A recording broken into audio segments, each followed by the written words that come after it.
किरण जो है यहाँ से गुजरा हुआ है और यहाँ से गुजरा हुआ है। यानी मैंने कहने का मतलब कि अगर ये वायु है, ठीक है ना, अगर ये वायु है, वायु के माध्यम से गुजरता तो यहाँ से किरण ऐसे आता, यहाँ से किरण जो है कैसे आता, एकदम सीधा आ जाता, इसमें टर्निंग कुछ भी नहीं होता, एकदम यहाँ से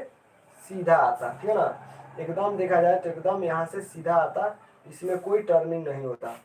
क्या ना। यहाँ से किरण जो है सीधा आता, ये अपवर्तित किरण हो जाता, लेकिन कांच पड़ने के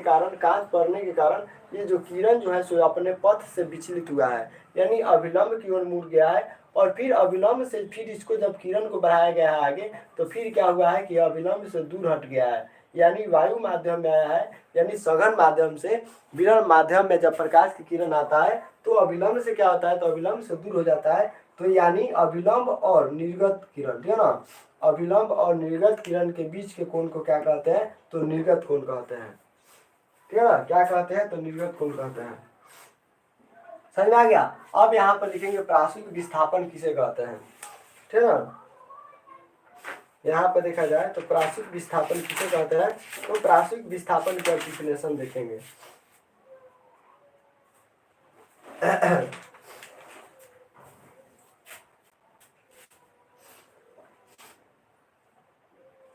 प्राश्विक विस्थापन क्या लिखेंगे, कांच की सिल्ली, ठीक है ना, क्या लिखेंगे, कांच की सिल्ली, ठीक है ना, कांच की सिल्ली, ठीक है ना, कांच की सिल्ली, ठीक है ना, कांच की सिल्ली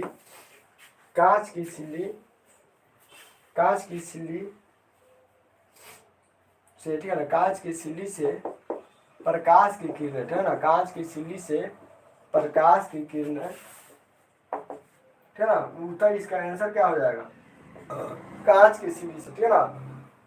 प्राश्विक विस्थापन अगर देखा जाए तो प्राश्विक विस्थापन किसे कहते हैं, तो क्या लिखेंगे, कांच की सिल्ली से, ठीक है ना, कांच की सिल्ली से प्रकाश की, ठीक है ना, प्रकाश की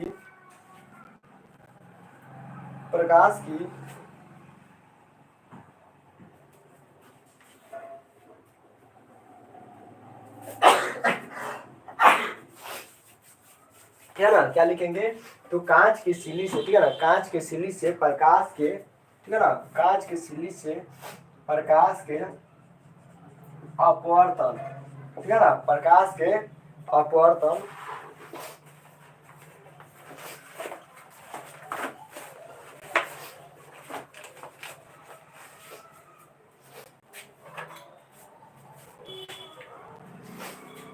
कांच की सिल्ली से, ठीक है ना, कांच की सिल्ली से प्रकाश के अपवर्तन में, प्रकाश के अपवर्तन, ठीक है ना, प्रकाश के अपवर्तन में आपतित किरण और, यहाँ पर आपतित किरण, ठीक है ना, आपतित किरण और निर्गत, ठीक है ना, आपतित किरण और निर्गत किरण, ठीक है ना, आपतित किरण और निर्गत किरण, ठीक है ना, आपतित किरण और निर्गत किरण के बीच, ठीक है ना, आपतित किरण और निर्गत किरण के बीच, आपतित किरण, ठीक है ना, आपतित किरण और निर्गत किरण, यानी आपतित किरण और निर्गत किरण, ये आपका ये क्या है, तो ये इसको हम कह सकते हैं ये आपतित किरण, ठीक है ना, आपतित किरण, ठीक है ना, यहाँ पर आपतित किरण हो गया और निर्गत किरण, आपतित किरण और निर्गत किरण के बीच, ठीक है ना, आपतित किरण और निर्गत किरण के बीच, ठीक है ना, आपतित किरण और निर्गत किरण के बीच लंबवत दूरी, ठीक है ना, लंबवत दूरी को प्राश्विक विस्थापन कहते हैं। लंबवत दूरी को क्या कहते हैं, तो लंबवत दूरी को प्राश्विक, ठीक है ना, प्राश्विक विस्थापन, ठीक है ना, क्या कहते हैं, तो प्राश्विक विस्थापन कहते हैं। समझ में आ गया। जैसे लंबवत दूरी क्या होगा, तो यहाँ से लंबवत, यानी यहाँ से देखा जाए तो यहाँ से यहाँ की दूरी, ठीक है ना,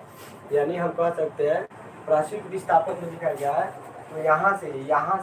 समझिए, यहाँ से यहाँ की लंबी की जो दूरी है, यानी निर्गत किरण, ठीक है ना, निर्गत किरण और प्राश्विक विस्थापन के बीच की जो दूरी है उसे क्या कहते हैं, तो उसे ही हम प्राश्विक विस्थापन कहते हैं। समझ आ गया।